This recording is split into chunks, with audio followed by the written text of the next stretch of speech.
I was born and raised in Granite Falls in like Everett area. Gotcha. It's in Homeless County.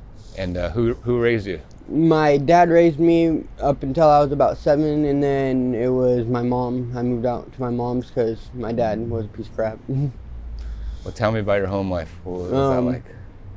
Kind of crappy, honestly. I lived in trailers and been homeless since I was like 13. Wow.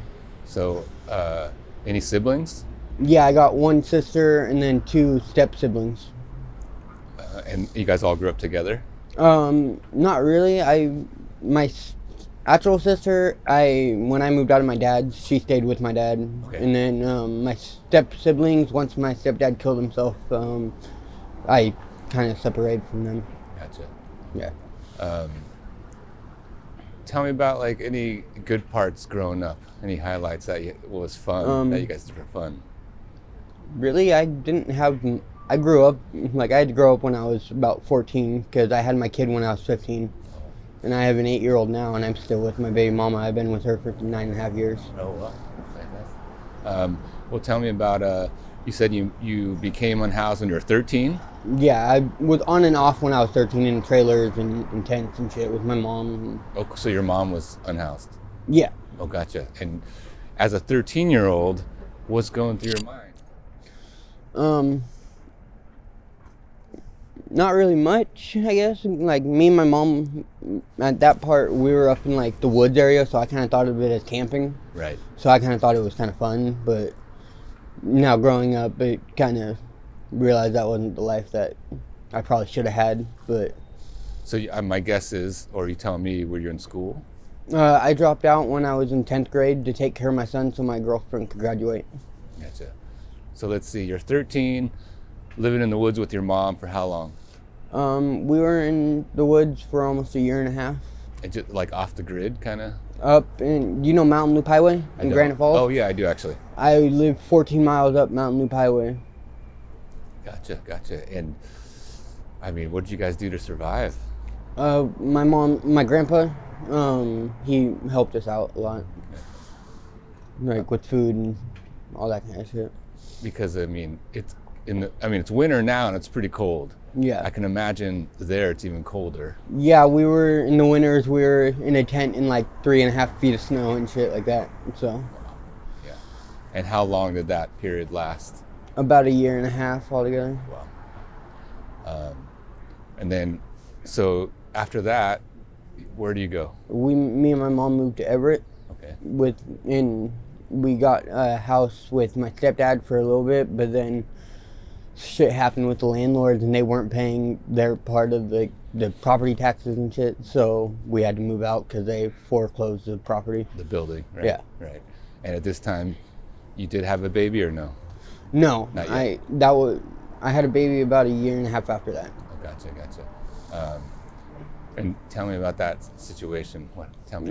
Me and my girlfriend, we wanted our kid, and I wanted a kid since I was about 12 because I wanted to be able to prove that I could be a better father than my actual father was. But her parents made that hard because they made her be a single mom and wouldn't let me see my kid.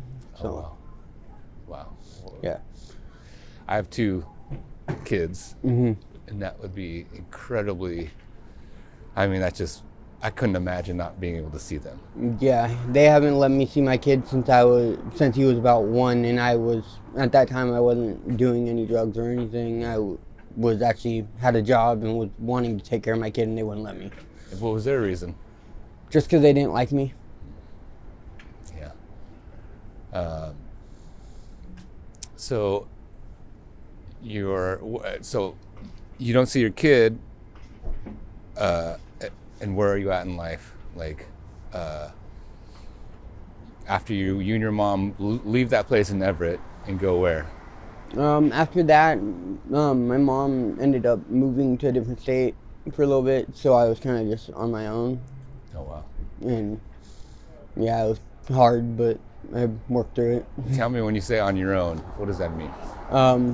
I didn't really have anybody, because I don't talk to any of my other family members because they didn't really care to be a part of my life because I chose my mom's side over my dad's.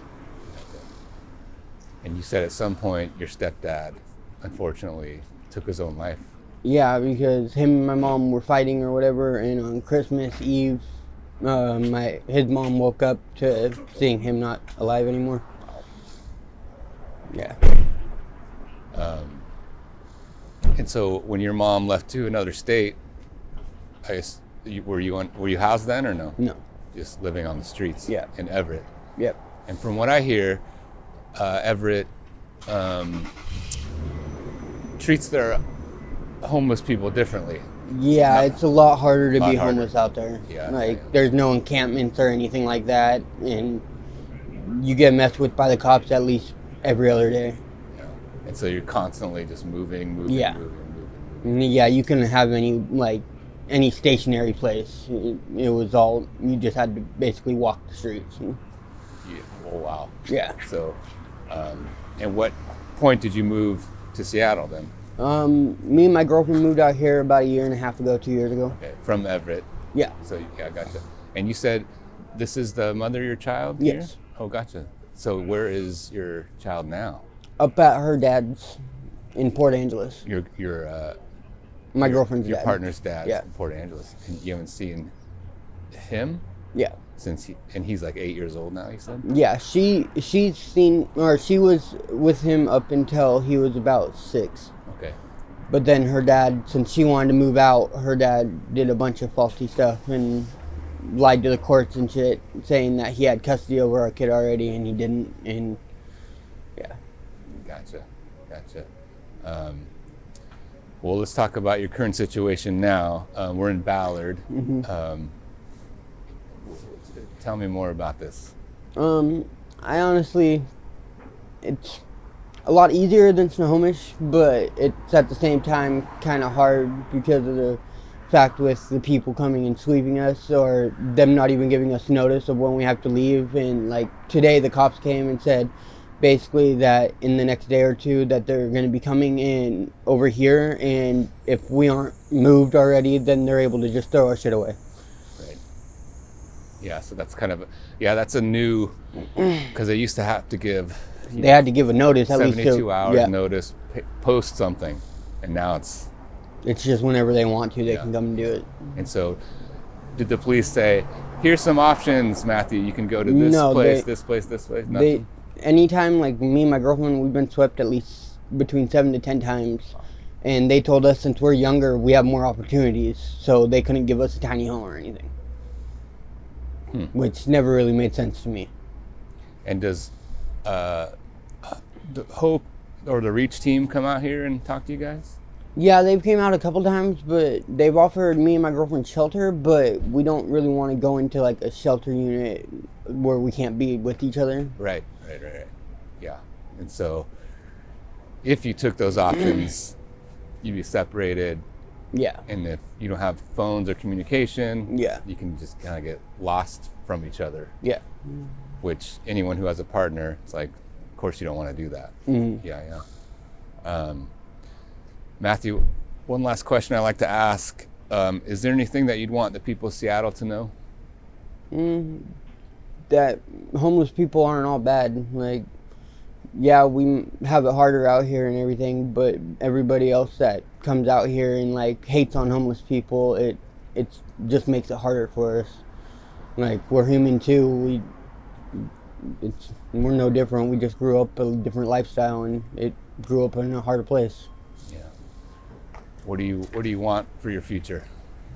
Eventually, I'd like me and my girlfriend to be able to actually get into housing, and both of us to get our lives straightened out so we can get our son back. Yeah. Thanks for your time, man. Appreciate it. Yeah, of course. Good to hear your voice. Of course. All right. Let me get that little mic from you.